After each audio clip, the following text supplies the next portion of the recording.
Boa noite, gente. Boa noite. Que a paz, que a luz do Mestre Jesus se faça presente. Mais uma quinta-feira, estamos aqui reunidos para estudar um dos livros da codificação, das obras básicas, o céu e o inferno. Hoje quem vai conversar conosco vai ser Micheline, ela vai trazer a visão da doutrina espírita, onde está no livro Céu e Inferno, sobre o inferno cristão. Semana passada ela falou ela e Rose, falaram sobre o inferno pagão, e agora a gente vai dar continuidade no inferno cristão. Então, antes da gente começar o nosso estudo, a gente vai fazer a nossa prece, a nossa leitura do Evangelho e um breve comentário. Vamos pedir para o nosso companheiro Adilson Batista fazer a prece de abertura.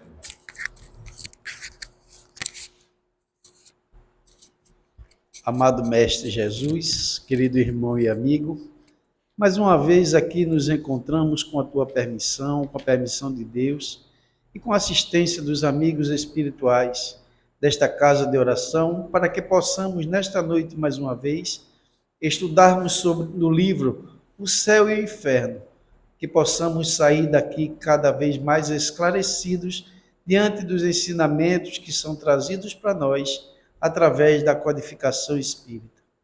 E é com essa rogativa que devolvo a palavra ao irmão que dirige os estudos da noite de hoje, para dar por iniciado na tua santa e divina paz.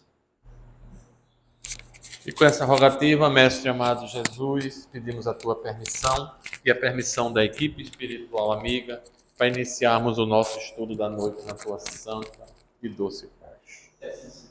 Vamos fazer a leitura do Evangelho segundo o Espiritismo, capítulo 10, Bem-aventurados aqueles que são misericordiosos, itens 5 e 6, que fala sobre reconciliar-se com os adversários. Reconciliai-vos o mais depressa com o vosso adversário, enquanto estáis com ele no caminho, a fim de que vosso adversário não vos entregue ao juiz e que o juiz não vos entregue ao ministro da justiça, e que não sejais aprisionados. Eu vos digo em verdade que não saireis de lá enquanto não houverdes pago até o último ceitil. Isso está em São Mateus, capítulo 5, versículos 25 e 26. Há na prática do perdão e na do bem em geral, mais que um efeito moral, há também um efeito material. Sabe-se que a morte não nos livra dos nossos inimigos.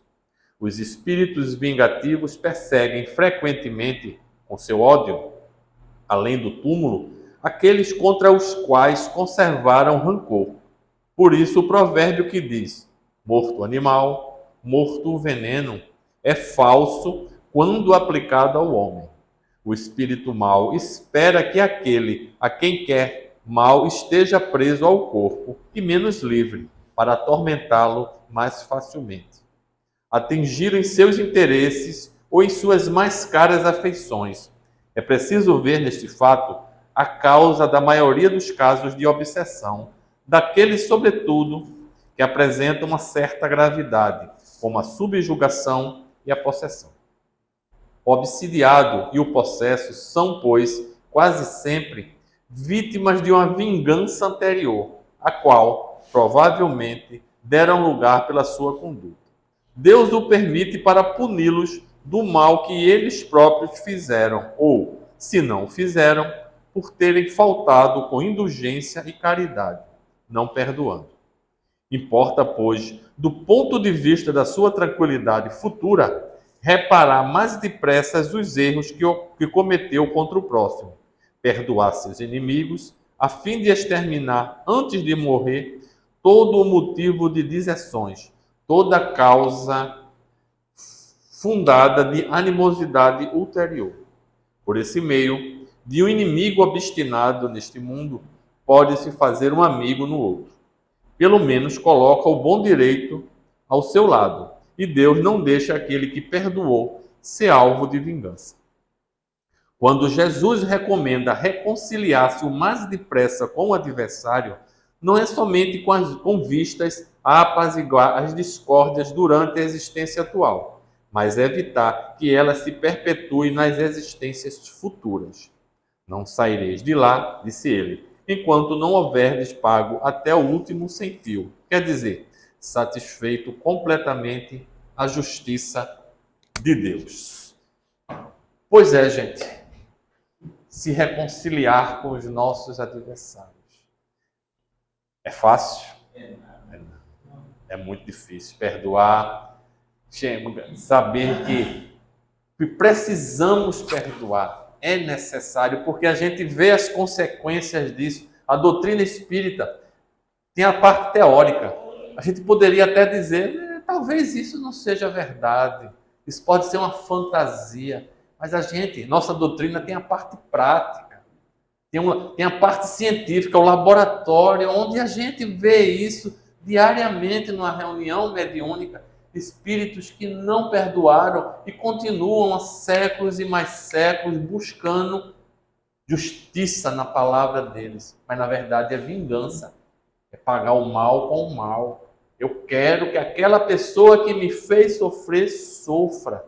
Então aí a gente vê isso se arrastar por séculos, atrasando a evolução daquela criatura, atrasando o seu progresso, porque ele fica preso, ele fica amarrado a uma situação que aconteceu há 500 anos atrás, deixando de viver, deixando de se dar bem com os seus entes queridos, porque eles esquecem. Eles esquecem que tem outras pessoas que o amam, porque ele só tem uma coisa na vista dele: perseguir aquela pessoa e fazer o mal.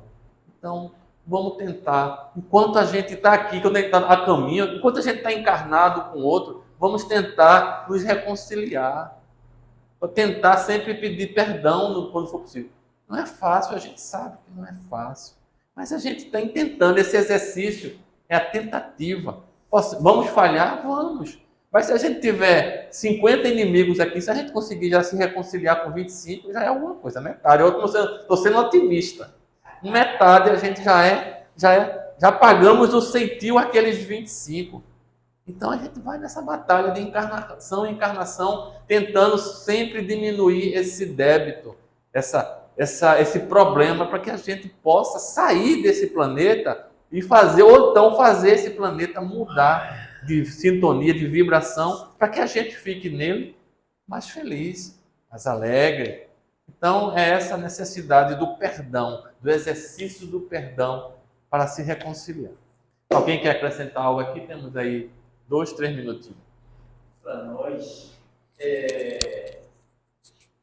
somos conhecedores do Evangelho, que nos traz todas essas informações, é que temos que nos esforçar cada vez mais para fazermos a nossa reforma íntima. Porque é justamente lá na reunião mediúnica que nós descobrimos quem nós fomos e o que foi que nós fizemos. Aqueles irmãos que nos perseguem, que vêm atrás de nós querendo vingança, não foi porque nós fizemos coisas boas, não. Nós cometemos nossos equívocos porque não sabíamos que com a morte do corpo, o espírito morreria. Nós não sabíamos. Hoje nós sabemos. Cada dia que passa, mais situações aparecem para que nós possamos trabalhar o perdão. Agora, dizer que é fácil, não. Temos que continuar trabalhando, lutando para conseguir, né? Difícil, mas não impossível. Porque se fosse impossível de fazer, Jesus não tinha nos ensinado. Então, se ele ensinou, é porque é possível. E tantos outros não conseguiram, chegaram a esse patamar. Saímos do mesmo local. Todos os espíritos foram criados iguais, simples e ignorantes. Seja Jesus, seja Paulo de Tarso, seja Emmanuel, saíram da mesma fonte, do mesmo jeito. Eles não conseguiram? Porque a gente não consegue. Conseguimos. Agora cada um faça a sua caminhada, seu esforço. Alguém mais? 1 minuto. Se a gente encarar essas pessoas que nos fazem mal, essas pessoas que não nos fizeram mal, como alguém que teve que entrar em nosso caminho para nos reformular, né, para que a gente pudesse exercitar o perdão, a caridade, a benevolência, a tolerância e etc., o sofrimento também se apazigua e o perdão fica mais fácil. É isso aí. Bom, gente, é chegada a hora. Vamos passar a palavra para a Micheline, que ela vai conversar conosco, como a gente disse no começo, né? Sobre o inferno cristão. Vamos lá. Boa noite, gente. Boa noite. Obrigada por estar aqui mais uma vez para a gente fazer um passeio pelo inferno, né? Vocês vão fazer comigo um passeio pelo inferno. E a gente estudando. A gente vai ter um imperador aqui hoje guiando a gente. O interessante é a gente ver o estudo, né, do Evangelho, o estudo do Livro dos Espíritos, da doutrina, é que a gente precisa perceber que cada frase, cada palavra tem um significado e a gente precisa trazer esse significado para a vida da gente, não é? Como ele diz aqui, Ricardo acabou de falar, que todos os espíritos foram criados simples e ignorantes, todos. Aí a gente vê Jesus e vê o diabo, né? Com as nossas ideologias, com as nossas, né, criações e tudo mais. Então, são coisas que a gente precisa sempre estar questionando, as frases, os ensinamentos, a gente sempre tem que questionar e buscar um pouquinho mais, e por que estão dizendo isso, e por que isso, né? Fazer sempre esse questionamento para a gente conseguir entender e não aceitar simplesmente as coisas que são ditas para a gente do nada, né? Não é assim porque é, né? É só ser que é assim. Então, Kardec traz esse, né? A espiritualidade vem trazendo para a gente sempre esse questionamento, né? Para a gente aprender sempre a questionar. Então, a gente vai continuar aqui com a segunda parte do Inferno Cristão. Eu vim trazer um pouquinho do cristianismo primitivo para a gente saber como é que a gente chegou nesse inferno cristão. Eu tentei resumir muita coisa porque é muito grande, é muito extenso isso, tem muita coisa interessante. A história é linda do cristianismo e não dá para a gente trazer tudo, né? Mas aí a gente faz o questionamento se a doutrina de Jesus é a que ensina a Igreja Romana. Quando a gente vem falar sobre o cristianismo primitivo, a gente vê que ele é muito diferente do ensinamento da Igreja Católica que a gente tem hoje. Não é muito, e a gente vai ver um pouquinho do porquê, porque tem muita coisa envolvida aí. Então, eles vêm dizer, nesse livro, Leon Denis é um apóstolo de Allan Kardec, né? Depois que Allan Kardec desencarnou, ele continuou com Gabriel Delane e Camille Flammarion, né? Os ensinamentos do cristianismo, do espiritismo. E ele era ferrenho, né? No estudo do espiritismo. Então ele vem trazer um apanhado. No livro Cristianismo e Espiritismo, ele traz as fontes de onde ele traz os estudos dele, né? Toda aquela época de 1600, de 1800, 1900, ele vem trazendo estudiosos, religiosos, teólogos até, que foram fazer esses estudos dos primeiros cristãos para mostrar a diferença do ensinamento de Jesus no início para o que já naquela época eles já discutiam, né? Ele escreveu esse livro em 1900. A segunda edição é em 1910, onde ele vem. Foi essa que eu consegui encontrar, né? Que a gente tem mais fácil. Então ele diz que Jesus é que animava a igreja, né? Jesus é que animava aqueles ensinamentos. Não é a igreja que a gente fala, não é a igreja católica que a gente entende hoje, tá, gente? É o que Jesus veio trazer naquela época, né? O que ele veio ensinar. Então ele diz que ele é que era a alma disso, né? Ele que saía com os ensinamentos dele através dos sermões, que a gente sabe, né? Sempre conversando, sempre essa palavra com as pessoas, é quem trazia aqueles ensinamentos com aquela doçura dele e com firmeza também, né? Então ele vem dizer aqui que Jesus não fundou uma religião do Calvário, quando a gente fala, né? Que a gente sempre lembra do cristianismo, aquela história de Jesus carregando a cruz, sofrendo, pagando os nossos pecados, né? Ele não veio falar de nada disso, né? Nem para dominar povos e reis, mas para libertar as almas do jugo da matéria, libertar a gente do mundo material, lembrar que a gente é espírito, que a gente é essa alma que tem muita coisa para aprender, muita coisa para dar, né? E ele veio através da palavra do exemplo, né? Falar do amor. Jesus veio falar de amor acima de tudo. Quem quiser falar, pode falar, tá? Deixa eu vir aqui. Jesus trouxera ao mundo uma noção da divindade desconhecida do judaísmo. Ele era judeu, né? Então ele vem trazer um Deus diferente do que era conhecido naquela época. Um Deus de vingança, um Deus de exércitos, um Deus que protegia um povo em detrimento dos outros, né? Porque ele era o Deus dos israelitas, então ele favorecia os israelitas, né? Quem aqui ganhava a guerra eram os israelitas. Ele ia fazer com que aquele povo e os outros, né? Os outros, ele abria a mão, né? Não eram filhos de Deus. Então ele vem mostrar um Deus diferente daquele do judaísmo. O Deus de Jesus não é o déspota zeloso e parcial que protege Israel contra os povos. É o Deus Pai da humanidade. Todas as nações, todos os homens são seus filhos. É o Deus em que tudo vive, move-se e respira, imanente em a natureza e na consciência humana. Então ele vem trazer Deus, né? Ele vem dizer, vós sois deuses, né? O reino de Deus está dentro de vós. Então ele vem trazer todos esses ensinamentos para ligar a gente a Deus, para ligar a gente para nos mostrar que somos espíritos, que temos essa ligação direta com Deus, que Deus está em tudo, Deus está na natureza, Deus está em nós, Deus está no nosso semelhante, não é? Como ele vem falar, amai os vossos inimigos. É só a gente lembrar, né? Das coisas que a gente vem ouvindo ao longo da nossa vida, dos ensinamentos de Jesus, a gente percebe a diferença desse Deus que vem sendo trazido do judaísmo dos hebreus até Jesus e o corte que ele vem fazer, né? A diferença, né? Tanto é que a humanidade é dividida entre antes e depois de Jesus, né? Ele vem trazer toda essa mudança na maneira de ver Deus. Para o mundo pagão, como para os judeus, essa noção de Deus encerrava toda uma revolução moral, completamente diferente dos ensinamentos dos pagãos, né? Lembra que a gente viu lá, a gente falou muito dos infernos, do submundo, né? Dos povos pagãos, de vários... Foi? Foi, né? Então, a gente vê como é diferente os deuses dos povos pagãos, né? Você tem Deus até para cada sentimento, né? Eu tenho um Deus da raiva, eu tenho um Deus da vingança, eu tenho um Deus do amor, eu tenho um Deus, né? São vários deuses.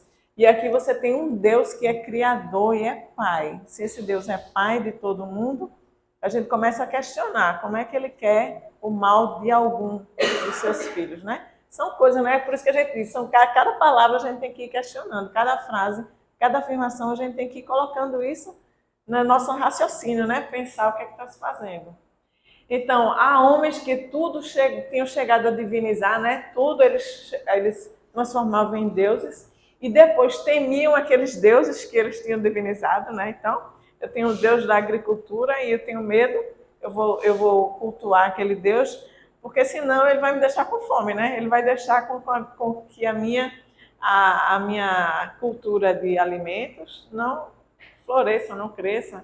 Eu tenho um Deus de raiva, um Deus... Então, o próprio homem criou aqueles deuses e tinha medo da vingança e da ira daqueles deuses, né? Então, ele vem mostrar toda a diferença disso.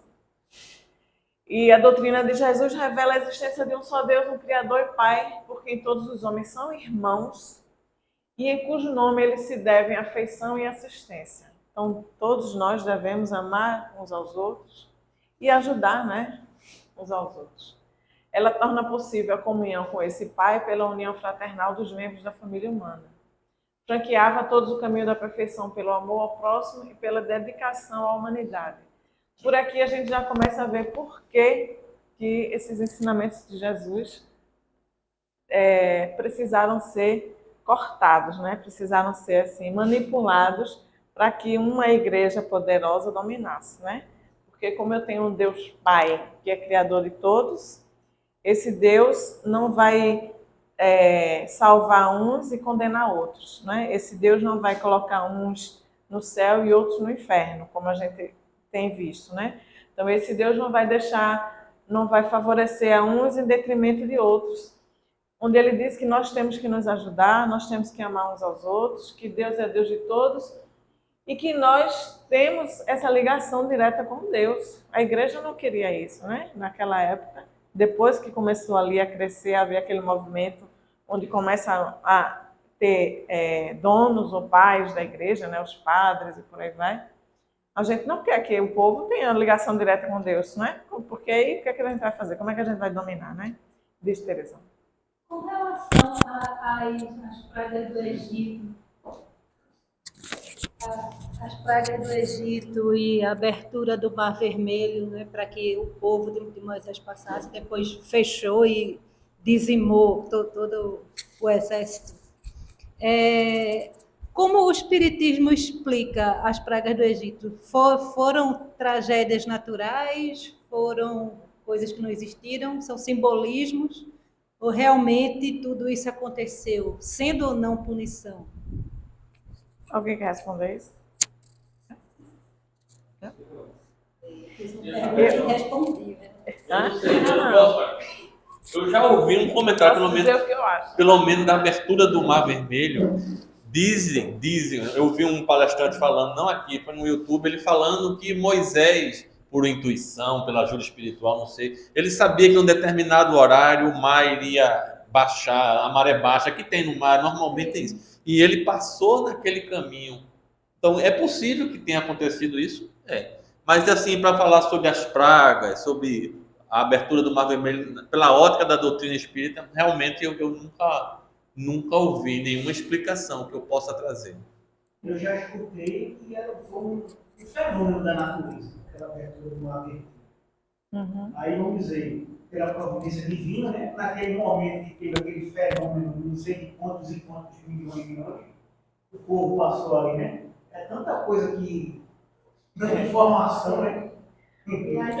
Se a gente encarar fenômeno como milagre, aí a gente já vai saber que não é milagre, porque milagre não existe, né? A gente pode não ter uma explicação, mas acredito que tem alguém mais abalizado em estudos, talvez tenha uma explicação. Eu, particularmente, não. Em Alagoas, né? Aquele caminhozinho no mar que chama Caminho de Moisés, né? Sim, aqui é a maré baixa, pode né? andar, né? Tranquilamente, e depois de um certo tempo ela está alta. Mas as 7 pragas. Quando eu estudei o catecismo, meu pai me explicava que existiam aqueles que conheciam a natureza, né? Que conheciam aquelas pessoas que eram sábios e que tinham conhecimento de doenças, de tudo mais. Então, eles sabiam o momento em que aquela maré estava baixa, né? O momento em que seria possível passar. Em relação às doenças, a gente pode ter fenômenos naturais, né? Aquelas pragas. A gente pode ter fenômenos naturais. A gente pode ter a espiritualidade trabalhando nesse sentido também, não é? Mas eu realmente não sei te explicar o que é que o Espiritismo fala disso. Eu sei que a gente sabe que milagres não existem, né? Então, tem que ter uma explicação, nem punições, Essas pragas, eu acho que é assim, as doenças, as pandemias da época, né? É só uma questão de você objetivar o passado e o presente agora, né? Assim, todas essas doenças que tem hoje, assim, dizem que seriam pragas, né? Assim, até tem um tio meu que manda coisa pra mim. Olha, a gente tá passando pela praga do Covid, tá passando por isso, assim, é uma questão de A praga da Eita, a gente tá passando por praga mesmo, né? Apocalipse, a gente tá vivendo um apocalipse. Outra hipótese seria também, outra hipótese também seria que eu estou contando a história da maneira que me favorece, né? Então, a gente sabe que a Bíblia é a história do povo hebreu, né? Então, ali, tudo que é contado, né, é relativo a... Então, é o Deus dos exércitos. Muita atenção, assim, que eu não sabia. Aí agora, assim, há uns 2 anos atrás, ou 1 ano atrás, aí construíram cemitérios, uns prédios para o pessoal da Covid, né? Construí aqui no Parque das Flores e lá em Santa Marta. Para entregar o pessoal do Covid, eu tenho uns prédios. Eu passei e disse, poxa, um prédio ali é muito camarada. São os mortos da Covid. Sabia não. Em frente ao Parque das Flores tem, em frente ao Amigo Bruno. Tem uns prédios assim para o pessoal da Covid. Muito interessante. Aí eu fui a um enterro naquele cemitério de Pastor Pacheco. Eu nunca tinha ido. Aí tem uma área lá que é assim, que foi enterrou há 80 anos atrás, 60 anos atrás, e não mexeram até hoje. O pessoal daquela gripe espanhola. O pessoal sim. Na época excluíram aqueles ali, porque para não se misturar com os outros, para não contaminar. Mas É o mesmo pensamento hoje, nesses prédios. Então a gente... Gostava de ir a cemitério quando enterrava o chão, quer dizer, cada taco que você joga tem um ano de vida, já está 50 100. Então, a origem dos evangelhos. A gente sabe que Jesus não escreveu nada, né? Tudo que ele falou, né? Todas as suas palavras aqui foram disseminadas ao longo do tempo, ao longo do caminho, sempre de boca a boca. E a gente sabe que também transcritos em diferentes épocas, muito tempo depois da sua morte, né? Nenhum evangelho foi escrito quando Jesus estava vivo, nem tampouco perto do tempo dele. E a tradição popular, a gente sabe que as coisas aumentam, se modificam, né? A gente apresentando de um para o outro. Então, sofreu constante evolução até o século IV. Então, o cristianismo primitivo é aproximadamente o período do século I até parte do século IV. É que eles chamam de cristianismo primitivo, onde vão se formando várias igrejas, os bispos, os padres, até que chega um e diz, não, agora quem manda é o Papa de Roma. E o Papa de Roma é eles falam da infalibilidade do Papa, não é? Ele é quem é o dono da verdade, só o que ele diz é que é aceito e todos os outros têm que seguir aquele ensinamento dele, né? Esse período termina com o concílio de Nicéia, em 325, porque o concílio é uma reunião, né, de bispos e cardeais, não sei muito bem qual deles é. Então, eles pegam nesse concílio, eles começam a discutir, aqui mais na frente diz, eles começam a discutir, inclusive, se Jesus era Deus ou não, né? A divindade de Jesus. E, embora alguns padres não aceitassem, não concordassem entre eles Orígenes, ficou decidido que Jesus era divino, né? Que era mais conveniente para a igreja naquela época. E agora não vai?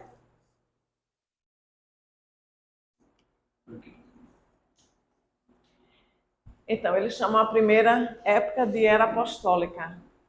Durante perto de meio século depois da morte de Jesus, a tradição cristã, oral e viva, é qual água corrente em que qualquer pode se saciar. Sua propaganda se fez por meio do sermão, pelo ensino dos apóstolos. Homens simples e letrados, mas iluminados pelo pensamento do mestre. Aí ele faz aqui a ressalva a Paulo, né? Que Paulo era um homem da lei, né? Era um doutor da lei. Ele era conhecia de letras, estudo, mas a maioria dos apóstolos não sabiam ler nem escrever, né? Então, ele diz que essa tradição se faz com os apóstolos por meio do sermão, onde todos tinham acesso, onde todos podiam participar, onde todos podiam aprender. E eles começam a viajar por várias cidades e criar grupos de cristãos, né? Eles chegam nas cidades, ensinam, né? Trazem ali os ensinamentos de Jesus, formam aquele grupo de cristãos com a essência do que Jesus ensinou e vão para outras cidades. E assim eles vão formando e deixam ali em cada cidade alguém responsável para continuar.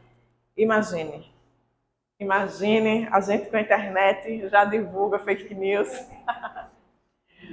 Imagine essa história de boca em boca.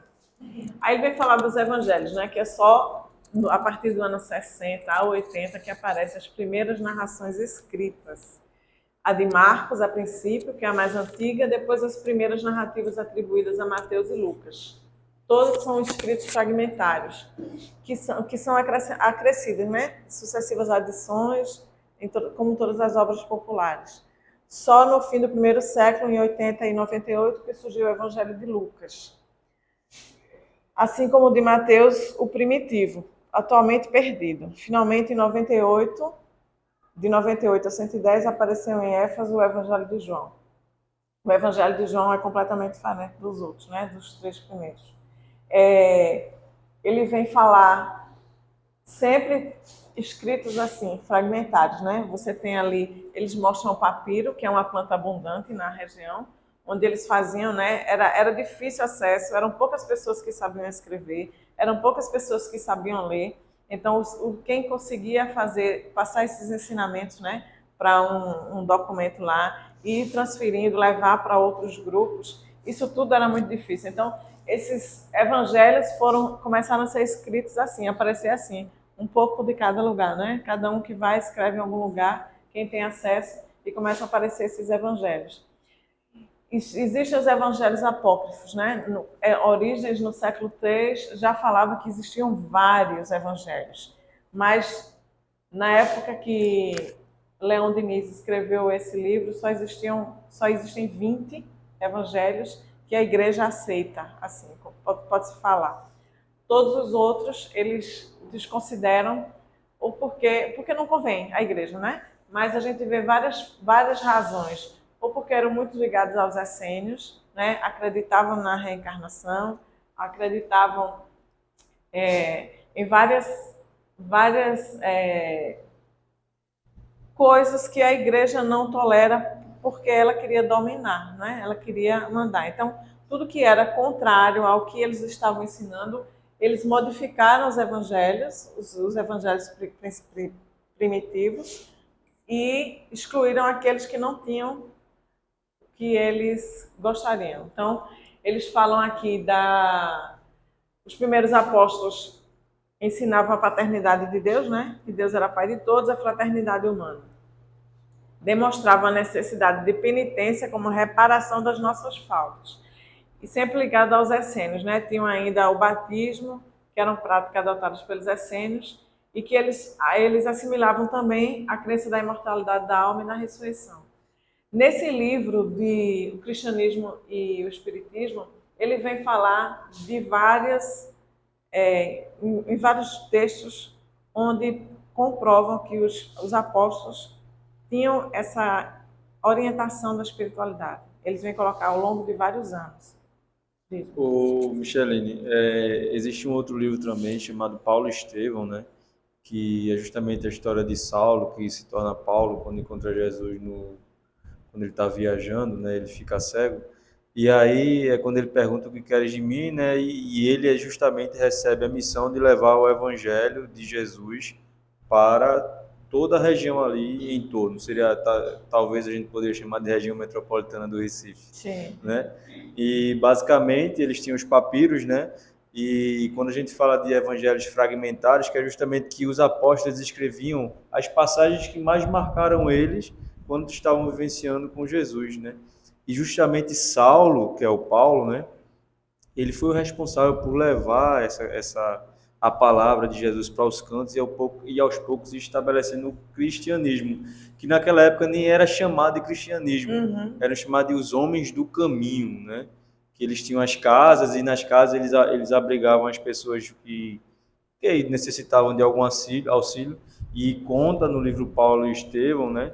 Que eles tinham um dom muito forte de cura, né? Era uma atividade muito forte de cura.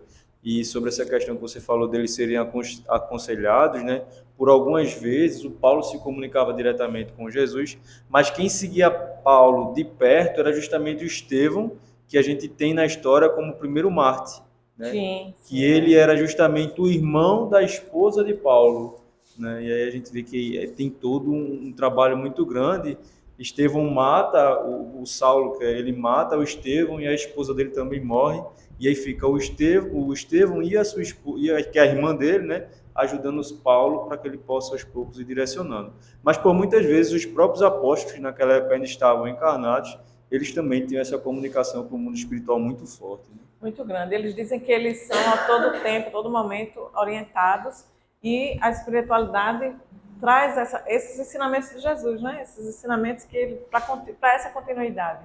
E depois os bispos e padres vão começar a cortar isso, até chegar ao ponto lá no século IV, onde ele diz que toda essa comunicação é do diabo, né? Então eles começam a reprimir tudo isso, porque eles dizem agora só é aceito as profecias, né? Os profetas, como médiuns que falavam, né? Com a espiritualidade, que traziam aquelas informações e orientações para a população. Eles passaram a ser banidos, não eram mais aceitos. Engraçado que a igreja foi construída em cima dos profetas, né? A gente tem o judaísmo todo em cima dos profetas. E agora passa a ser proibido porque tem que ser somente aquilo que a igreja determina, somente aquilo que a igreja romana, né? O Papa que determina. Então eles começam a cortar afirmar que isso é tudo coisa do demônio, né? Quem falar com algum espírito é porque está falando com o demônio.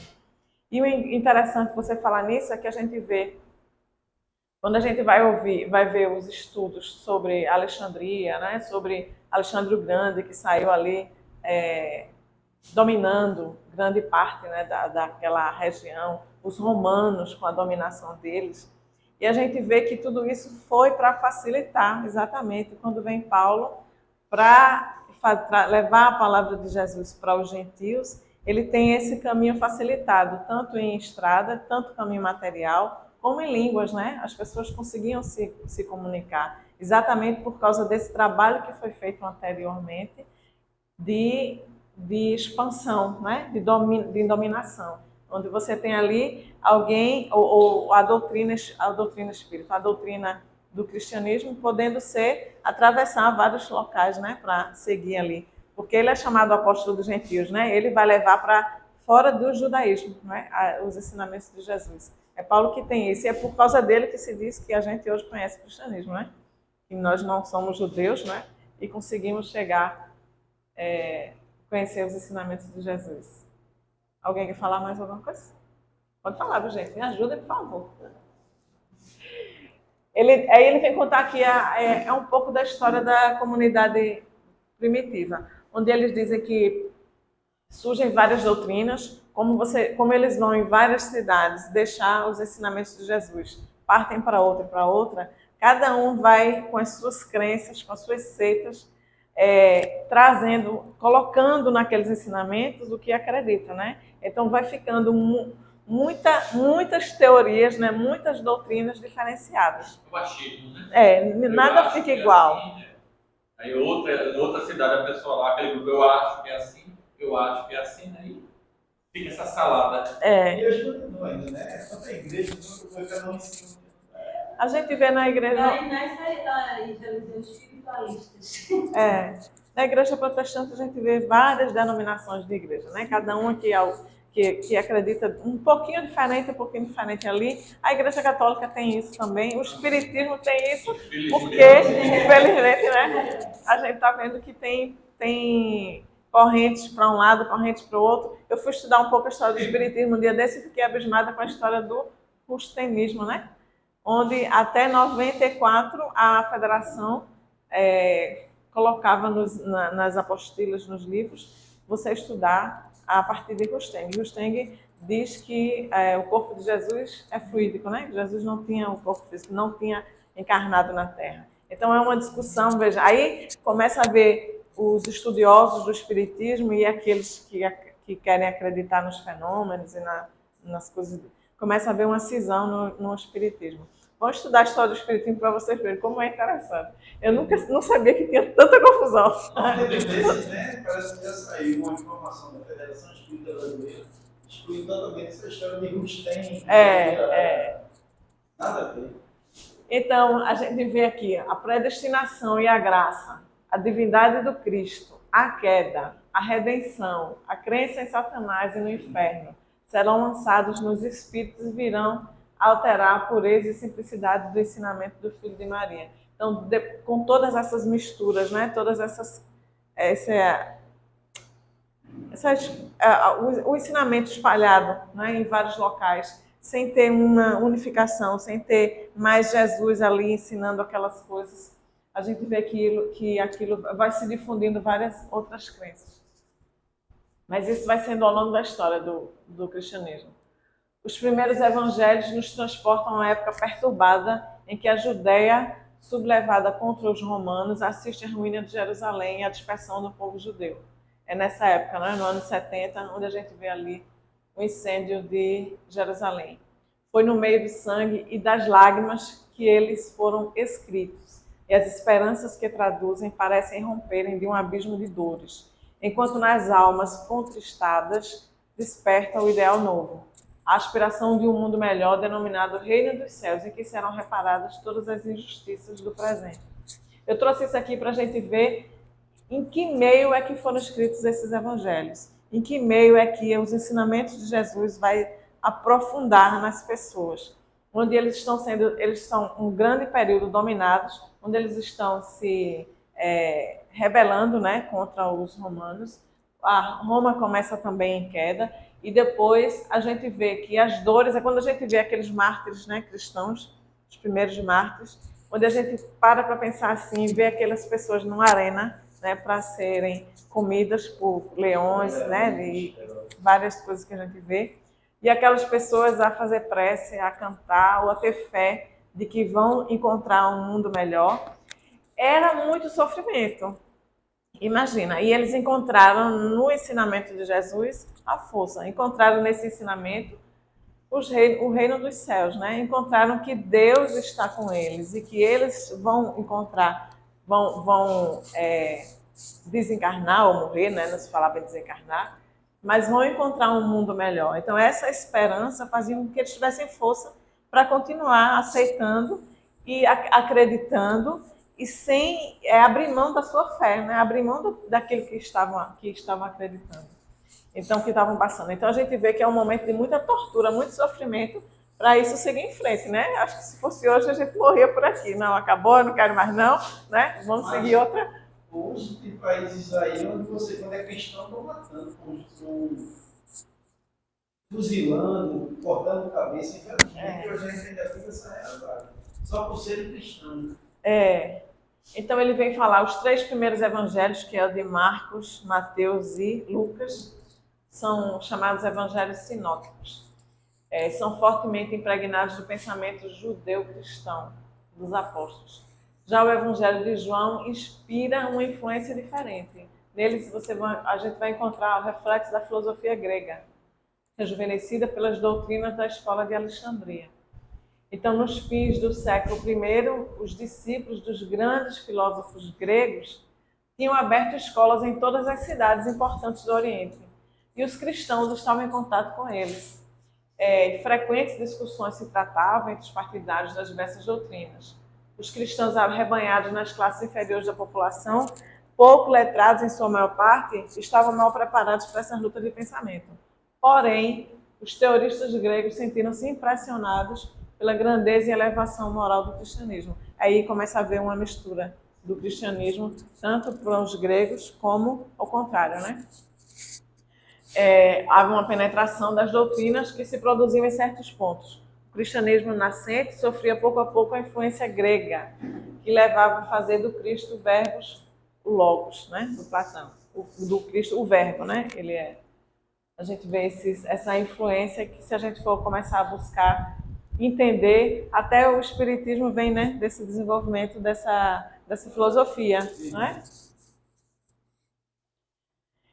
Então ele vem dizendo, mostrando aqui, falando dos evangelhos, que já na época de Jesus já havia uma discussão com os judeus acerca do Antigo Testamento. Eles diziam que já havia alteração e que o que já era desvirtuado, né?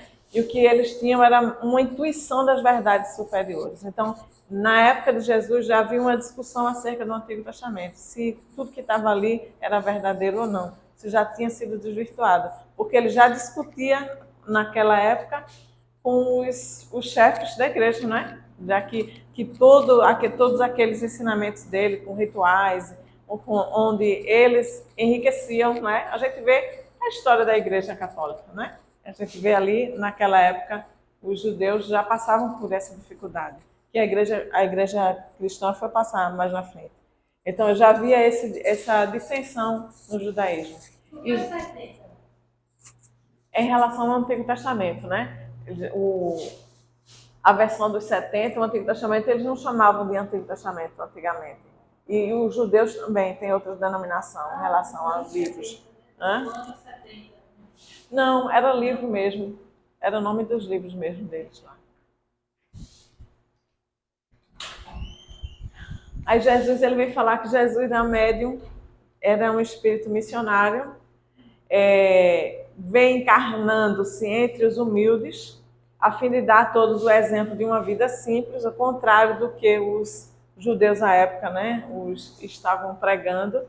Entretanto, cheia de grandeza, vida de abnegação e sacrifício, que devia deixar na terra inapagáveis traços. Sua doutrina, toda luz e amor, dirige-se sobretudo aos humildes e aos pobres, a essas mulheres, a esses homens do povo curvados sobre a terra, a essas inteligências esmagadas ao peso da matéria e que aguardam na provação e no sofrimento a palavra de vida que as deve reanimar e consolar. A gente vê que é realmente o que os judeus estavam passando naquela época, o sofrimento. A gente vê na história da Bíblia, do Novo Testamento e até dos ensinamentos judaicos, a opressão, né? O preconceito, a mulher que era coisa, não tinha valor, não é? Criança nem se fala, os leprosos, os doentes eram marginalizados. Então era muita gente que não tinha valor nenhum, né? Escravos, que Jesus vem falar para essas pessoas. Religiões onde eu tenho preconceito, onde eu não aceito aquele que não é da minha religião, eu não aceito, não vale nada, não posso nem falar com eles, né? Então, toda uma história, né? Se a gente for estudar o judaísmo, é toda uma história que faz com que eles pensem assim. Mas aí Jesus vem mostrar que ele vem para todos esses, todas as pessoas, principalmente os humildes. Então você vê que ele fala com as mulheres, ele fala com os pobres, ele fala com aqueles que eram cobradores de impostos, né? Que não eram muito aceitos, com ladrões, enfim, com todos. Não só fala, cura, está no meio deles, entra na casa deles, né? Faz toda passa por toda essa sociedade para que a gente consiga entender. Por isso que ele fala que ele mostra através do exemplo, né? O amor e o exemplo, para que a gente consiga entender esses ensinamentos dele.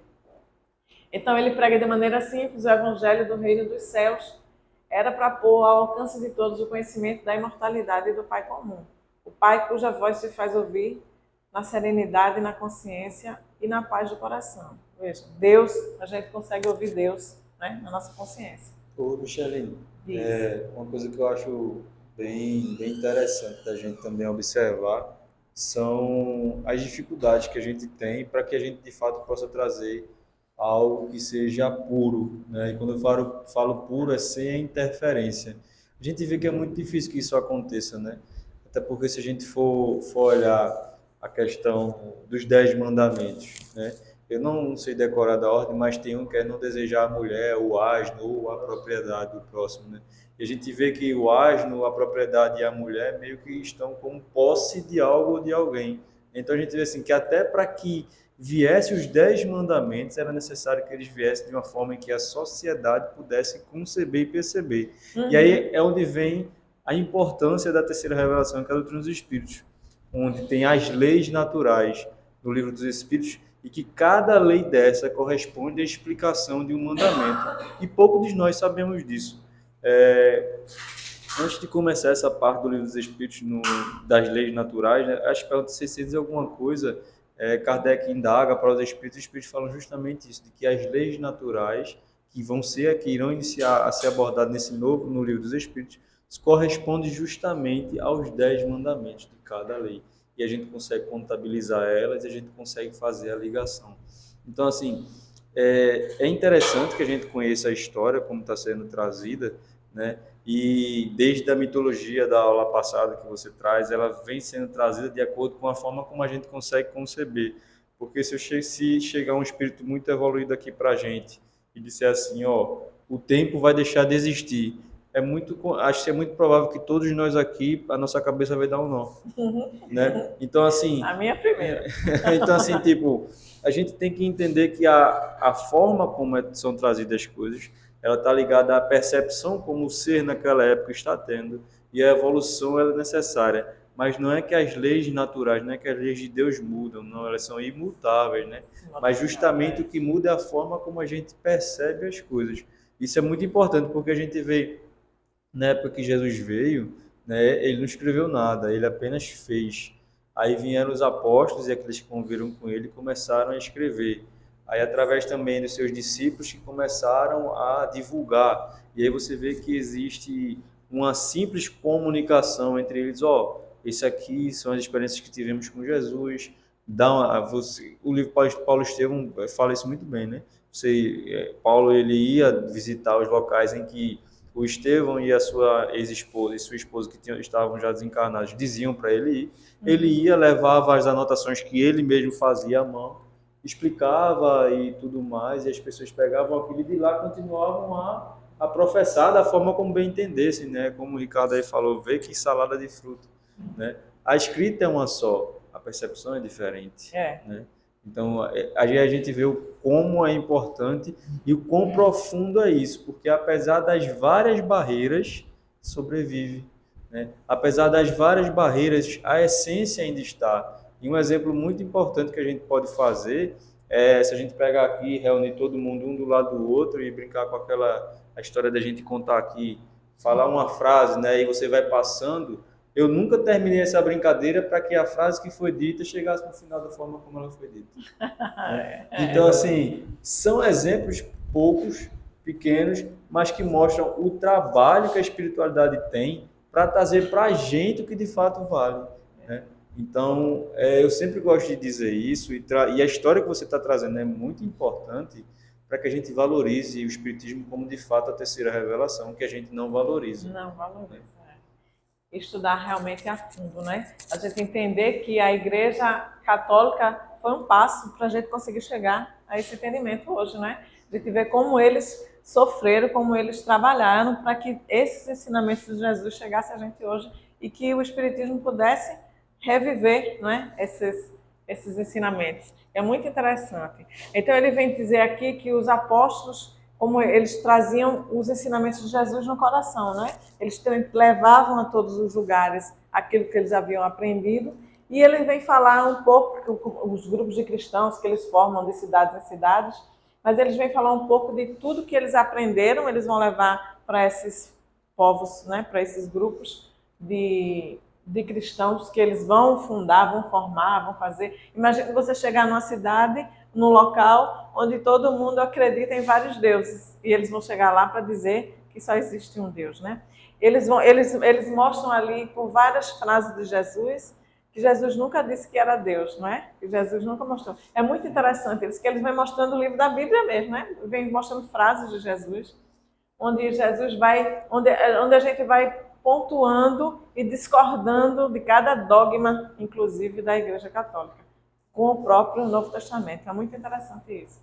Mas veja o trabalho de desbravamento que eles tiveram que fazer, né? De trazer todos esses ensinamentos para que eles pudessem ser ampliados, divulgados e chegados ao ponto que chegamos no mundo inteiro. Então ele vem dizendo aqui das brigas, dos problemas, das dificuldades, onde cada igreja ou cada grupo de pessoas que tinham fundado ali a sua igreja, eles chamavam de igrejas, né? Eles chamavam mesmo assim. Cada comunidade é como se a gente tivesse o centro espírita, né? Em cada bairro a gente se junta ali e forma. Então eles formavam grupos de igrejas assim. E com toda a mudança, com tudo que vai se entrando, né, no meio dos ensinamentos, chega lá na frente com brigas também com a igreja que foi se formando em Roma. Teodósio diz que agora só o que o Papa diz é que é verdade e que ele é infalível, o Papa não erra nunca, né? Então ele traz isso, são concílios, né, onde eles vêm fazendo esses estudos, se juntam ali os cardeais, os bispos, para discutir isso e trazer aquela lei para a Igreja Católica na época. Então, o que é que ele faz? Eles já começam a reprimir o que os primeiros cristãos vêm trazendo, eles tentam a todo custo levar aqueles ensinamentos, mas começam aqueles padres, o bispo, a Igreja Romana a cortar aqueles ensinamentos que Jesus vem trazendo para que eles possam dominar, não é?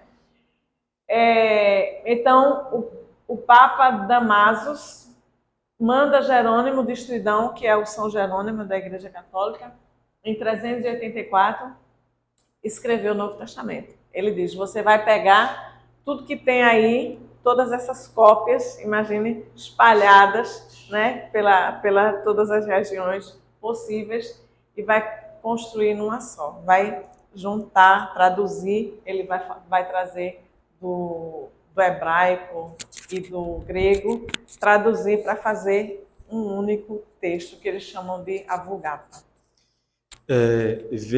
Aí a gente fazendo uma analogia, né? Tem um livro chamado A Caminho da Luz, de Emmanuel, que Emmanuel ele fala sobre a povoação da Terra pelos espíritos reencarnando, né? Ele fala o seguinte, que Capela, né, que foram os espíritos que vieram para cá em grande quantidade, milhões, né? Quando os espíritos de Capela chegaram aqui, e Capela estava na transição de provas e expiações para a regeneração, a raça humana não existia ainda no planeta Terra, né? E aí a gente vê que os espíritos que começaram a povoar a Terra, claro que tem aqueles que saem direto do forno, dos gênios, né, que era princípio inteligente, né, e evoluíram, vamos dizer assim. Mas se a gente colocar em uma sociedade espíritos mais esclarecidos e espíritos menos esclarecidos, e eu falo de forma intelectual, a gente vai ver que vai haver um domínio e influência dos mais esclarecidos pelos menos esclarecidos. É basicamente o que acontece na nossa população hoje. Quem tem o conhecimento prende para você e o povo começa a ser subjugado por essas pessoas maiores. Então a gente vê quem eram as pessoas que estavam justamente participando desses processos. E é justamente o que Emmanuel fala, né? Os seres capelinos, né, que foram trazidos para cá, eles participaram ativamente da história e da criação do cristianismo. Então, assim, ambição de sobra, né? Inteligência também de sobra. E quem fala muito também isso é no livro Jornada dos Anjos, que fala muito sobre essa questão do catolicismo, por exemplo, dos concílios. Eu não sei qual, não vou lembrar o nome do concílio em que o catolicismo tinha a reencarnação como um dogma, né? E pelo imperador lá responsável ter uma esposa que era prostituta, e para ela não era conveniente a reencarnação, pois ela era uma prostituta, então ela teria que vir pagar. Em um desses concílios eles mudaram o dogma da reencarnação para justamente o dogma da ressurreição, para beneficiar justamente a esposa. É Justiniano, eu acho, imperador Justiniano. Não é Justiniano? Desse Justiniano. Incrível, então, assim, né? Ela proibiu a reencarnação. então a gente vê que as coisas... É importante que a gente saiba disso. É muito importante. Primeiro, porque como espírita a gente tem a visão de que existe um espírito ali que já tem antecedentes criminais. Tanto é que ele não seria exilado de um planeta se não tivesse. Já visto, vamos ver quem está guerrilhando hoje aí sendo exilado da Terra. Então, está basicamente nesse nível aí, né? Então a gente sabe que olha como as coisas elas começam a sobreviver, né? E olha como as coisas elas começam... Então, assim, os espíritos tinham certeza, não tem como dar certo de uma hora para outra. Vai dar ruim, meu velho. Então, não vai dar certo, vai dar ruim, porque se você está colocando um monte de espírito que tem inteligência, mas a moral é lá embaixo, eles vão utilizar isso no seu usufruto. Não tem para onde correr, né? Então, assim, era sabido que as coisas iam acontecer, é verdade. Mas existe uma coordenação no caos, né? Existe uma coordenação nas coisas que estão acontecendo. E é muito provável que sejamos nós, né? Porque, eu até falei isso ontem, Chico Xavier sempre falava para a gente o seguinte, olha, os seres que têm dentro de si a ideia de reencarnação muito fácil e aceita, são geralmente aqueles seres que foram degradados.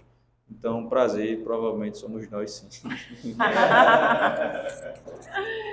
A gente vai ver muitos detalhes desses problemas, dessas discussões, por que a igreja quer dominar, por que a igreja quer mudar no ensinamento do cristianismo. Mas são muitos detalhes para a gente trazer, porque esse não era o nosso objetivo, não é? Mas aí, isso é uma carta que o São Jerônimo escreve e coloca no prefácio primeiro Antigo Testamento que ele faz. Então ele diz assim, para o Papa, de velha obra me obrigais a fazer obra nova. Quereis que, de alguma sorte, me coloque como árbitro entre exemplares das Escrituras que estão dispersos por todo o mundo. E como diferem entre si. Diferem, gente, eu errei aqui. Que eu distinga os que estão de acordo com o verdadeiro texto grego. É um piedoso trabalho, mas é também um perigoso arrojo da parte de quem deve ser por todos julgados, julgar ele mesmo os outros. Querer mudar a língua de um velho e conduzir à infância o mundo já envelhecido. Veja só, ele vem dizer aqui que a gente já tem uma série de preconceitos, de ideias preconcebidas, de arranjos e arrumações, e ele quer que, com o livro novo, né, com o Novo Testamento, ele volta a fazer com que o mundo entenda desde o início, e isso é difícil. Ele continua lá, mas aí eu peguei outro trecho aqui que ele diz: depois de haver comparado certo número de exemplares gregos, mais dos antigos, que se não afastam muito da versão itálica, combinamos-los de tal modo que, corrigindo unicamente o que nos parecia alterar o sentido, conservamos o resto tal qual estava. Dizendo, ele próprio está dizendo que modificou, né? Os textos que estavam ali, que tinham vindo do grego, ele teve que alterar. Ele mais na frente, no meio desse texto, ele diz: mudei aqui, tirei ali, coloquei o que estava errado, né? Modifiquei. Então, no próprio prefácio, ele está dizendo que fez as alterações segundo o que a igreja queria, segundo o que o Papa queria. Ele era quem? Ele era o conselheiro do Papa. É Jerônimo de Estridão. Ele era o conselheiro do Papa e continuou ali. Era um alto da Igreja Romana, e ele era ferrenho. Eles mostram muito, obrigado. Eles mostram muito o estudo, as fotos dele com um leão, porque diz que ele curou a pata de um leão, né? E com vestes vermelhas para mostrar que ele era cardeal. Mas sempre com os papiros a tentar trazer para um livro só. Deixa eu adiantar aqui um instante. Então ele vem dizer aqui a doutrina, eles vêm falar da doutrina secreta de Jesus, dos primeiros cristãos, mas ele vem dizer que a filosofia de Jesus é só de amor. Amai os vossos inimigos, fazei o bem aos que vos odeiam, orai pelos que vos perseguem e caluniam, para seres filhos de vosso Pai que está nos céus, o qual faz erguer-se o seu sol sobre bons e maus, e faz chover sobre justos e injustos. Porque se não amais senão os que vos amam, que recompensa deveis ter por isso? Então ele vem trazer, a doutrina secreta de Jesus é essa, é o amor, né? Ele vem trazer igualar todas as pessoas. O Sermão da Montanha, quando ele diz que é uma lei moral, que jamais foi igualada, né? Quando a gente sabe, ó, bem-aventurados os pobres de espírito, porque deles é o reino dos céus, os que choram porque serão consolados, os que têm fome e sede de justiça porque serão saciados, os que são misericordiosos porque alcançarão misericórdia, e os limpos de coração porque esses verão a Deus. Ai, gente, eu vou passar essas coisas para a gente ir para... Nossa, não, Não. isso é muito importante, você pode ver esse conteúdo. Isso é muito importante mesmo. Se você preparou, passa embora. Então, eles falam, a Igreja Católica começa a falar dos heresiarcas. Eles chamam aquele grupo de cristãos, né, que querem continuar com aquele ensinamento primitivo de Jesus. Eles chamam de heresiarcas, que são aconselhados e dirigidos pelos espíritos. Entravam em luta aberta contra a igreja, né? Porque eles já brigavam contra esse poderio da igreja, contra o dinheiro, né? O poder e tudo que a igreja já estava fazendo naquela época.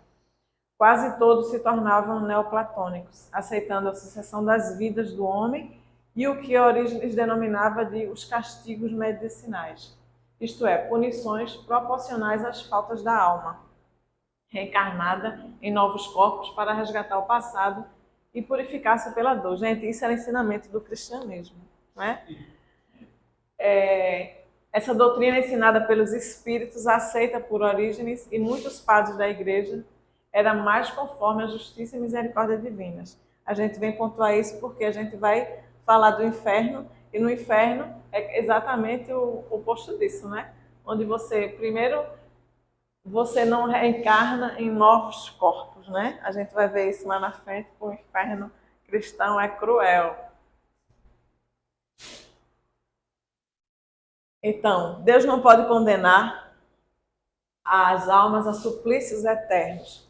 Diante daqueles ensinamentos que a gente viu ali de Jesus, né? Que é só amor, e um pai, como é que Deus vai condenar pessoas a suplícios eternos?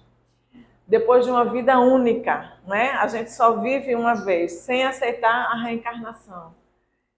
Mas deve lhe fornecer os meios de se elevarem mediante existências laboriosas e provas aceitas com resignação e suportadas com coragem. Era o que aqueles heresiarcas falavam, né? Que havia a possibilidade da reencarnação para que você continuasse o aprendizado e continuassem a aprender que Deus não ia punir as pessoas eternamente. Então, a reencarnação não era um dogma, né? Era o que eles acreditavam para que eles pudessem ir, para que o homem pudesse ir aprendendo e resgatando as suas próprias faltas. Uma doutrina de esperança e de progresso não inspirava o suficiente terror da morte e do pecado, que era isso que a igreja queria, né? Queria que as pessoas tivessem medo de morrer, porque se eu morrer eu vou para o inferno, principalmente se eu pecar. E se eu pecar agora, eu estou pecando contra o Papa. Se eu achar, ou se eu falar, ou se eu ensinar diferente do que o Papa está dizendo, do que tem naqueles concílios, né, do que ficou decidido, eu estou em pecado mortal e eu vou para o inferno, né? Então, esse ensinamento, onde as pessoas podem, o homem pode por si só se regenerar, não é? Ele pode ir resgatar os seus erros, não traz esse medo, esse temor da morte, né? E do pecado, para que a igreja possa dominar. E a gente sabe que depois vem aquelas indulgências, né? Onde você vai comprar um pedacinho do céu. Não esqueça que se você for para lá, você vai me buscar. Onde eu estou. Agora, a verdade é o contrário, é verdadeiro também. Se você for, você vai buscar ele. Então, o homem pode resgatar-se a si próprio das suas faltas e não necessitava do Padre, né? O dom da profecia, a comunicação constante com os espíritos foram declaradas obras do demônio. Eram coisas que se faziam na igreja primitiva. Eles falavam, eles tinham profecias, eles se reuniam, eles tinham reuniões mediúnicas, gente, né? Onde aquele espírito, eles falavam de profetas, onde espíritos vinham orientá-los, né? Vinham ensinar, vinham trazer ensinamentos para eles. E tudo isso começou a ser proibido, né? Daí temos essa pesada construção que obstruiu o caminho à humanidade. Surgiu na Terra em 325 com o Concílio de Nicéia, que foi o primeiro concílio, e foi concluído em 1870 com o Concílio de Roma. Tem por alicerce o pecado original e por coroamento a Imaculada Conceição e a infalibilidade papal. Eu tinha colocado aqui também sobre o pecado original, sobre essa infalibilidade, mas eu comecei a cortar porque é muita coisa. E sobre esse pecado original ainda falo hoje, porque o centro de fazer o batismo numa igreja católica, um dia, uma semana anterior, você vai participar, eles falam muito dessa história do pecado original, aí começa a coisa blá. Se você viu... Esse pecado original comigo, que é o assunto. Se você viu os questionamentos que ele faz desse pecado original, não tem como a gente acreditar numa história dessas, gente. É incrível. É por essa obra monstruosa que o homem aprende a conhecer esse Deus implacável e vingativo. Esse inferno sempre ante esse paraíso fechado a tantas almas valorosas, a tantas generosas inteligências. É isso que vai criar tantos ateus, né? Tantas pessoas que não acreditam em Deus e que não querem conversa com a igreja, né? Porque eu estou vendo que as coisas não batem, né? Não...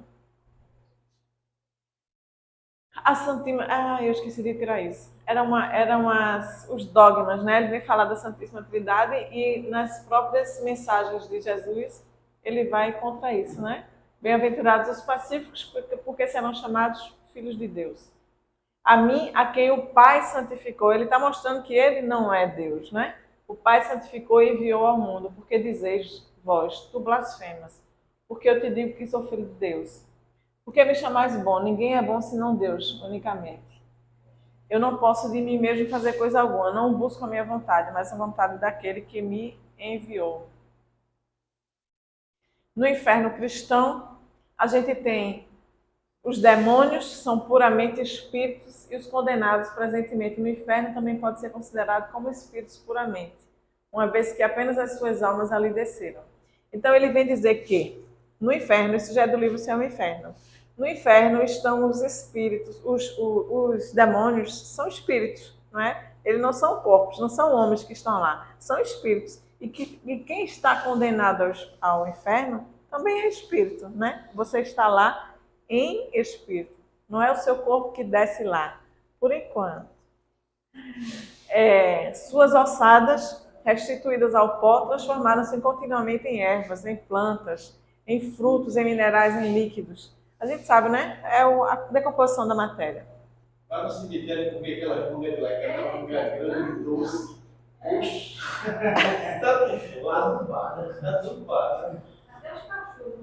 Os condenados, porém, como os santos, devem ressuscitar no dia do juízo final, retomando para não mais deixá-los os mesmos corpos carnais que os revestiam na vida.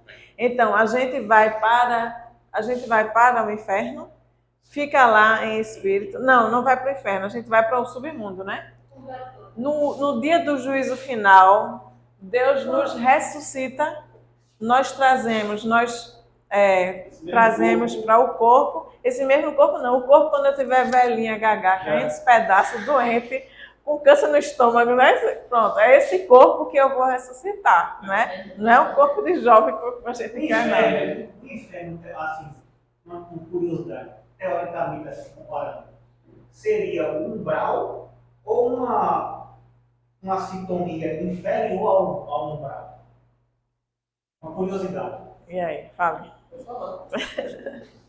Umbral, a gente vê que se a gente for comparar com a Igreja Católica, o umbral seria um purgatório, né? Um local onde a gente está pensando, o que não é, tá, gente? A gente tem que começar a desmistificar essas coisas, porque a gente está fazendo umbral o nosso inferno cristão, né? O nosso inferno espírita. Mas o inferno que a gente vem falando, do inferno pagão, seriam locais onde o corpo vai, onde o espírito vai depois que morre, né? Seria o submundo. O inferno para o espiritismo, a gente vê que é um estado de consciência, né?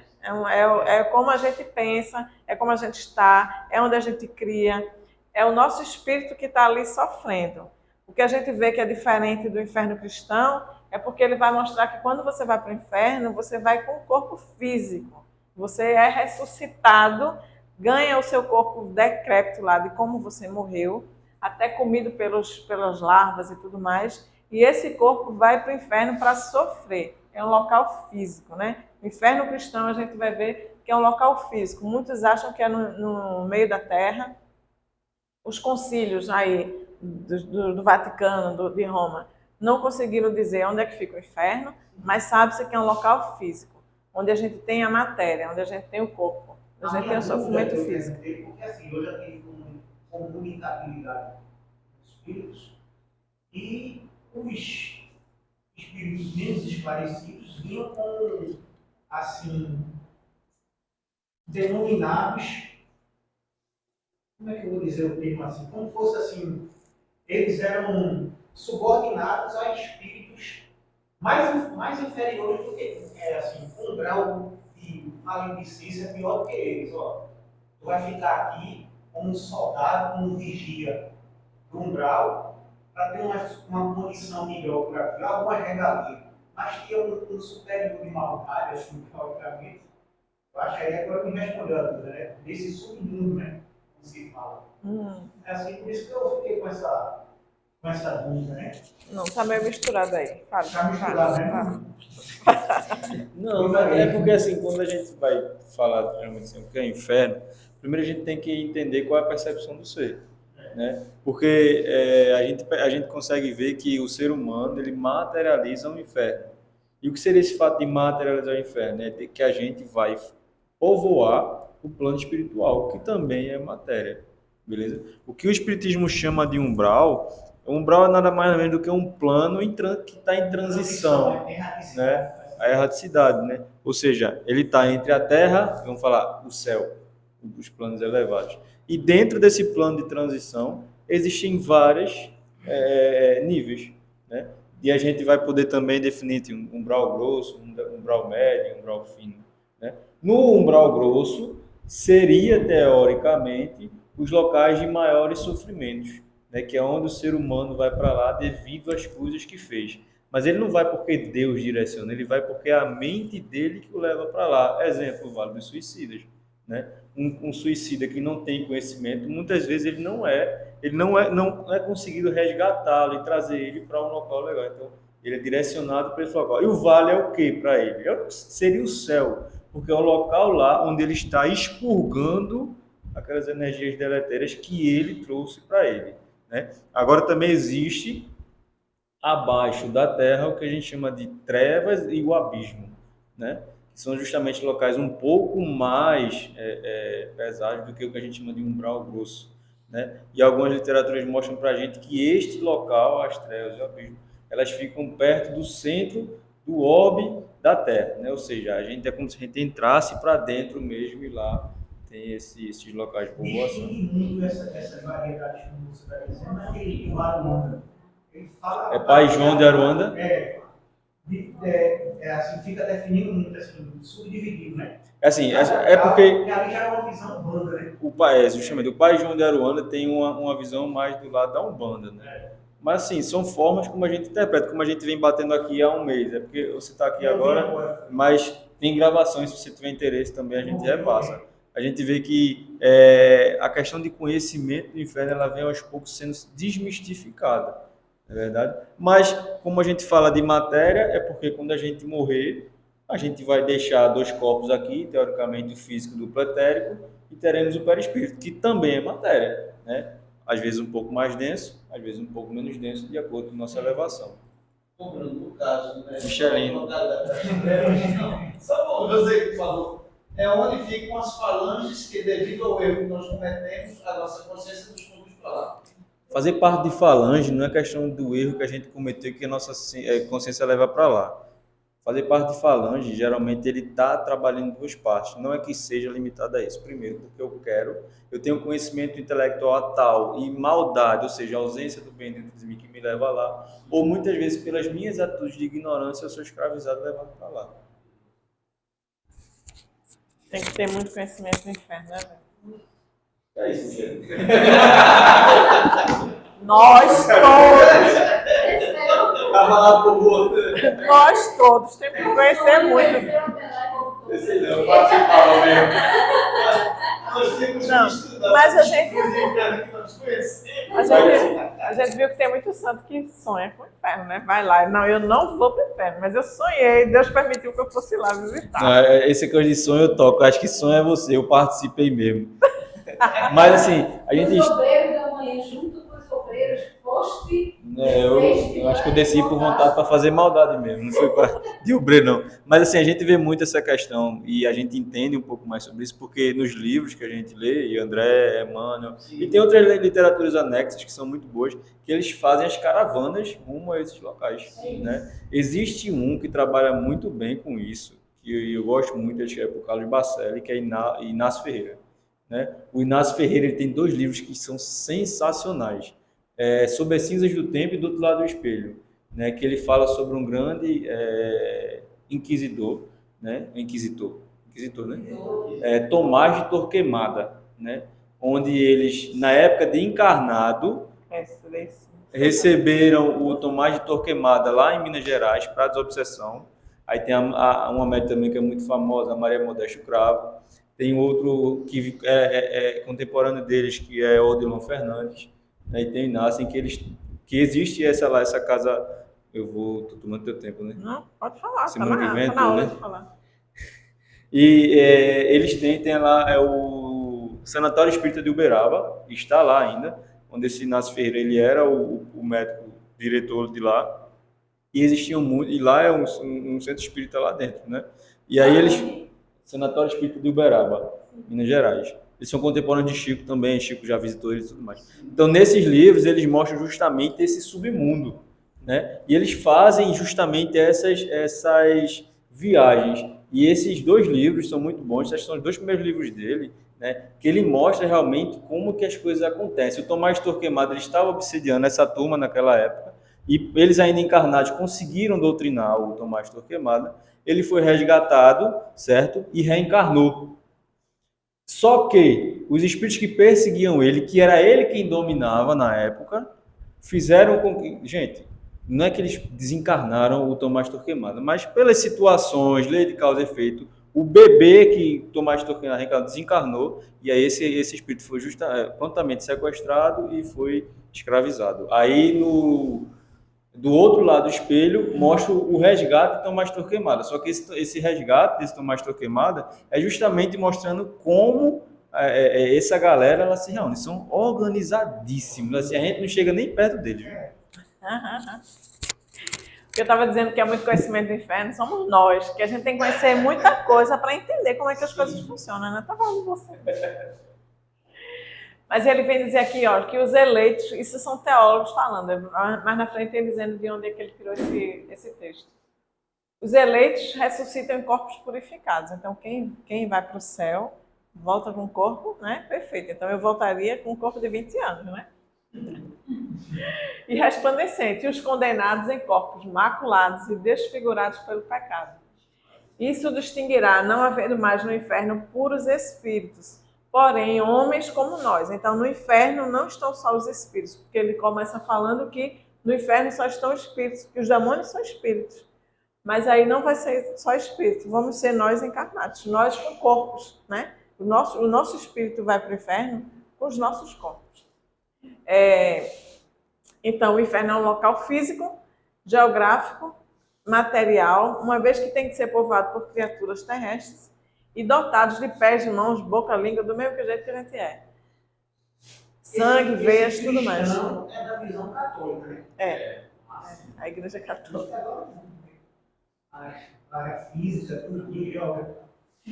Esse é o livro de onde ele tira esses textos. São teólogos que vêm falar do inferno, que o inferno existe. Ainda hoje eu comecei a assistir um vídeo de um padre falando, né? Vocês pensam que acabou o inferno, não existe mais inferno? Aí ele ia começar a falar, digo, bem, fique aí com a sua teoria, que eu fico com a minha. Então, os condenados, porém, como os santos, devem ressuscitar no último dia. Todos nós, né? Segundo a Igreja Católica, né? Vamos ressuscitar no último dia, que é o dia do juízo final. E retornar para não mais deixar um corpo de carne, o mesmo corpo pelo qual foram conhecidos quando vivos. Como a gente só tem uma vida, né? Segundo a Igreja Católica, só tem uma vida. Então, se eu envelheci, se eu adoeci, eu morri daquela forma e fiquei lá apodrecendo depois eu volto com aquele mesmo corpo. Se eu sou uma condenada ao inferno... Você morrer com 18 anos, que quando no dia do julgamento final vai voltar com 18 anos. Com 18 anos, Mas a evangélicos também, né? Você fica dormindo até o dia do juízo final. O que distingue um dos outros é que os purificados estão em corpos resplendentes e os condenados em corpo em putrefação, inclusive. Não haverá mais no inferno homens puramente espiritual, homens como nós. Ai, meu Deus, eu repeti isso? Mas olha, homens com nervos sensíveis à dor. É assim que nós vamos estar no inferno. Aí a nota desse editor, ele vem falar do espiritismo, né? O inferno, segundo os dogmas religiosos, pressupõe um local físico que impressione dolorosamente os condenados pelo corpo restituído, com órgãos sensíveis às impressões materiais, tato, visão, paladar, audição e olfato. A doutrina espírita demonstra a existência do perispírito, constituído de matéria própria do mundo espiritual. Esse ambiente não causa impressões fisiológicas, nem no corpo espiritual há sensibilidade para tal. As sensações dos espíritos são de origem intelecto-moral, pensamentos e sentimentos. As sensações agradáveis ou desagradáveis após a morte estão relacionadas à condição de aperfeiçoamento da alma, sendo de ordem interna, não sendo causa externa, como no mundo corporal. Então ele vem mostrar aqui a diferença do espiritismo, né? Onde a gente tem o nosso sofrimento, quando a gente desencarna, é um sofrimento moral, né? Fala intelectual moral. São os nossos pensamentos, são os nossos sentimentos. Não é o corpo físico que o inferno cristão vem trazer para a gente. Onde eu vou ressuscitar, né? Ele fala em ressuscitação, com o corpo que eu tinha e vou para o inferno. Ali é só o começo, tá, gente? Eu vou para o inferno sofrer as minhas penas, né?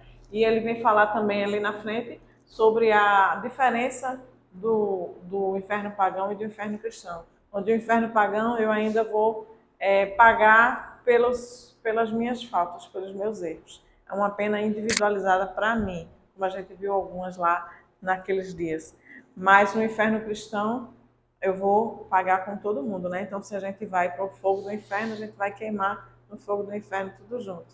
Pelo menos a gente se une ao menos no inferno. Não é isso de queimar com o corpo físico. Afinal, eles não enterraram o corpo da pessoa, não está lá embaixo, acha que vai sair do caixão. É exatamente isso que ele diz. Deus vai lhe ressuscitar. Você vem para a terra com aquele corpo, se ele estiver sendo comido pelos vermes, ou se ele estiver doente, seja lá o que for, como você morreu. Você ressuscita como você morreu. Você vem para a terra e No juízo final. no juízo final. Você vem para cá e como você vai ser condenado ou se você vai ser eleito para o céu. Se você vai para o inferno, já que a gente está falando do inferno, a gente vai fazer uma viagem lá. Então, você vai sofrer. Se você vai para o fogo do inferno, né, dependendo da sua pena, você vai queimar ali aquele corpo físico. Ele vai queimar e não vai se consumir, né? É por isso que ele fala ali no livro dos 2 milagres. Primeiro, Deus vai lhe ressuscitar, vai trazer o seu corpo, depois vai fazer você ser imortal, porque você não morre mais, você vai queimar no fogo eternamente, né? Então, seu corpo, você vai sentir as dores da queimadura, mas não vai se acabar, porque aí quando ele derreter, aí você está inteira de novo. Aí ele vem fazer essa comparação, inclusive, com Adão, né? Que ele tira de Adão, não é? Não, ele tira de Adão a imortalidade, né? Adão e Eva não eram imortais? Então, ele tira de Adão e Eva aquela imortalidade e depois dá para a gente morrer. Então, ele vem dizer que Deus acaba sendo um algoz do inferno também, né? Esse Deus criado pelo cristão, né? Ele passa a ser lá um capetinho ali, que vai buscar a gente lá no sono eterno para a gente ir sofrer no inferno. Veja só. Se lembrar que o fogo do inferno ele tem uma evolução, né? Ele só queima, não mata. É exatamente isso. É evolução, né? Ele não consome, né? Só faz causar dor. Gente, eu vou parar aqui, né? Porque não dá mais tempo não. Alguém quer falar alguma coisa? A gente volta lá. O senhor vai me dar mais uma aula. Eu? Você que pediu. Poxa, mas tipo, isso é muito rico, né, gente? E essas 2 aulas, quem estava semana passada e a gente aqui hoje, é muito rico. E isso eu sinto, pelo menos da minha parte, eu sinto muito falta da gente abordar, que é a história, de fato, como ela existiu, para que a gente, de fato, possa adentrar nos conhecimentos espíritas. Porque tem que fazer um sentido, né? A gente tem que entender por que e de onde essas ideias surgiram para que agora a gente esteja trabalhando elas de uma forma diferente. E quando eu pensei em dar para a Micheline, porque eu vou jogar para essa bomba que estava na minha vez, senão não deixa que ela faz melhor. Então, assim, se vocês forem ver, assistam a aula da semana passada, foi só sobre mitologia e como a gente entender a mitologia é importante, que pode, é coisa da cabeça da gente, ou então isso é coisa de menino. Não é. Não é de fato algum. Mitologia é um assunto muito importante para a gente entender. Mitologia é um assunto muito necessário para que a gente possa ver a evolução dos processos. E hoje Micheline traz um pouco sobre a história do cristianismo, a história da igreja. Fiquei irritado com ela porque ela tirou algumas partes. Ela falou, eu falei com ela de manhã, vou tirar, não tire, traga tudo, né? Porque isso é muito importante, gente. É muito, muito. Isso aqui traz para a gente conhecimento para que a gente possa ir desenvolvendo. É muito bom. Essa questão do interior da Terra também, a gente não fala, abrir abismos e trevas, a gente tem que abordar isso aqui. A gente tem que entender que é um lugar que existe, que é habitado por espíritos realmente mais pesados, intelectualmente também, que existe a escravização lá dentro, né? E que muitas vezes a gente vê que lá dentro, o tempo lá é como se fosse uma época muito antiga aqui na Terra. Então, tem muita relação que a gente precisa entender. Né? E a gente entendendo esse ponto fica mais fácil, inclusive, da gente trabalhar dentro de casa espírita. Né? Esses espíritos que estão nas trevas das trevas, eles também fazem um trabalho como os espíritos superiores, no caso, os espíritos das trevas, lá, os travanos mesmo, sobem também aos outros níveis, né, de evoluindo? Fino, para... A evolução é constante, né? Tipo assim... Não, para evoluir não, ao contrário. Para disseminar o mal também. Para interferir. Ah, sim. Não foi falado aqui? Sim, sim. Sempre. Sem sombra de dúvida, né? É uma da evolução, inclusive, do paganismo para o inferno católico, né? Que o Plutão, ele só pegava quem fazia o mal. Plutão é o rei do inferno pagão. O Satã, não, ele pega quem faz o mal, mas ele vai também influenciar para você fazer o mal. É a famosa que a gente falou, obsessão, né? E a gente vê que a gente tem muito que falar sobre o inferno, porque é o que a gente está mais próximo, né? A gente tá mais próximo do erro, né? A gente está mais próximo do erro, a gente está mais próximo, né, de cometer equívocos e de ir se penetrando, né, interpenetrando nessas vivências, né, de obsessão, de ter espíritos trevosos perto da gente, de a gente entender como é que tudo funciona. E assim a gente aprende perto de outras pessoas que você vai ajudar, entende? Então, por que essas pessoas estão procurando a sua ajuda? Porque elas estão passando por dificuldades, né? Ou porque cometeram erros, ou porque estão em sintonia. Então a gente precisa entender muito, porque não é do nada, né, que o Espiritismo vem trazer essas informações para a gente. Não é do nada que ele vem dizer que tem espíritos que estão ali pertinentes no mal, que estão fazendo, não é por quê? E as ideias que a gente tem, como o Bruno estava falando, da mitologia, né? O pensamento que a gente tem da criação, de explicar as coisas na humanidade, de explicar os fenômenos, de explicar tudo, né? Tem um fundamento, não sai do nada também, não aparece assim do nada na cabeça da gente, ou apareceu, né? De toda a humanidade. Eu estou falando muito. E semana que vem, com certeza, antes da gente terminar isso, a gente traz a questão das 7 chagas. 7 chagas? Que foi perguntado a gente. Sim. Foi 7 chagas. 7 pragas. Tá certo, gente? Aí, onde a gente parou, viu? Botem no Google Maps, ele talvez responda onde é que quem quiser seguir, aí é cada um. Eu não boto na cor de ponto por ele. Tá bom, gente? Vamos agradecer aí a oportunidade, o estudo. O Michel, ele conseguiu mais uma quinta-feira, uma prorrogação, tá vendo? Não faça... Bate a mão na cabeça, não. Vamos agradecer. Vamos pedir para Tereza fazer a prece de encerramento. Não, você não fez a abertura assim. Mas...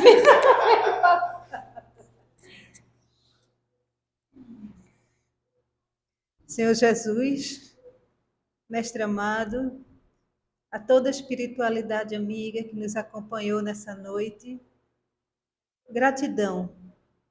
Gratidão por mais esse aprendizado do livro Céu e Inferno, por estarmos aqui harmonicamente, disseminando nossos conhecimentos com os nossos colegas, nossos amigos, companheiros nessa jornada terrena. Pai nosso que estás no céu, santificado seja o teu nome. Venha a nós o teu reino. Seja feita a tua vontade, assim na terra como no céu.